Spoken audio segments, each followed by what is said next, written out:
ನಿಮ್ಗೆ ಡಿಫರೆನ್ಸಿಯೇಷನ್ ಒಂದು super trick ಅನ್ನ ಹೇಳ್ಕೊಡ್ತೀನಿ. KCET ಅಲ್ಲಿ ಈ ಟ್ರಿಕ್ ಮೇಲೆ ಬಹಳಷ್ಟು ಕ್ವಶನ್ಸ್ ಅನ್ನ ಬಂದಿದೆ. ನೀವು PYQs ಓಪನ್ ಮಾಡಿ ನೋಡಿದ್ರೆ ನಿಮ್ಗೆ ಗೊತ್ತಾಗುತ್ತೆ.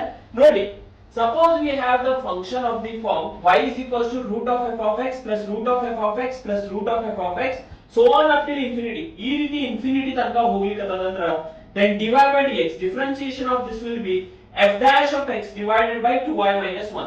ಇದೇ ಟ್ರಿಕ್ ಅನ್ನ ನಾವು ಈ ಕ್ವೆಶ್ಚನ್ ಗೆ ಅಪ್ಲೈ ಮಾಡೋಣ. ಇಲ್ಲಿ ನೋಡಿ, y is equals to root of log x plus root of log x plus so on up till infinity ಹೋಗ್ಲಿಕ್ಕೆ ನಂತರ so what is your f of x now? f of x is this ಅಲ್ವಾ?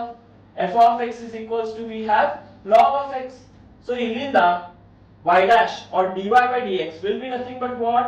f dash of x. Differentiation of log x in ಬರ್ತದ 1 by x.